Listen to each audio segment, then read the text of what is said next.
नमस्कार दोस्तों, मेरा नाम है अजय और आप देख रहे हो the box office collection show with Ajay Yadav. दोस्तों, आज के बॉक्स ऑफिस कलेक्शन वीडियो में हम जानने वाले हैं भोजपुरी की एक ऐसी फिल्म जिसकी स्टार कास्ट काफ़ी बड़ी थी। फिल्म की स्टार कास्ट में थे मनोज तिवारी, रवि किशन और निरहुआ।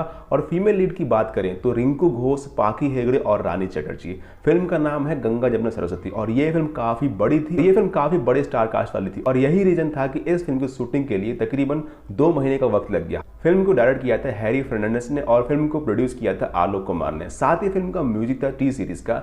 इस फिल्म को रिलीज किया गया था बॉक्स ऑफिस पे 15 अगस्त 2013 को। फिल्म की लेंथ थी 2 घंटे 38 मिनट के आसपास की। अगर आपको फिल्म देखी नहीं है तो यूट्यूब पे अवेलेबल है, देख सकते हो। काफी अच्छी फिल्म थी, मुझे ये फिल्म पर्सनली बहुत पसंद आई। फिल्म के नेगेटिव रोल में थे टीनू वर्मा और अवधेश मिश्रा। बात करते हैं फाइनली फिल्म के बॉक्स ऑफिस कलेक्शन के बारे में, तो उससे पहले एक लाइक और सब्सक्राइब तो बनता है और साथ ही अगर आप चैनल पर नए हो तो घंटी जरूर दबाएं ताकि आपको लेटेस्ट अपडेट की नोटिफिकेशन मिलती रहे। दोस्तों, इस फिल्म को रिलीज किया गया था बॉक्स ऑफिस पे 15 अगस्त 2013 को तकरीबन 45 स्क्रीन पे, यानी 45 थिएटर पे बिहार और झारखंड में। इनका बजट और कलेक्शन कितना था तो हिंदू लोग की माने तो इस फिल्म का बजट था 3 करोड़ रुपए और फिल्म ने कमाई की थी बॉक्स ऑफिस पे 4.5 करोड़ रुपए की। और इस फिल्म को बॉक्स ऑफिस पे हिट की वर्डिंग मिली थी। तो क्या आपने फिल्म देखी है और कैसी लगी आपको ये फिल्म, कमेंट बॉक्स में जरूर बताएं। मिलते हैं किसी और फिल्म के बॉक्स ऑफिस कलेक्शन या किसी लेटेस्ट जानकारी में। जब तक के लिए बने रहिए, देखते रहिए the box office collection show with Ajay Yadav. Thanks for watching.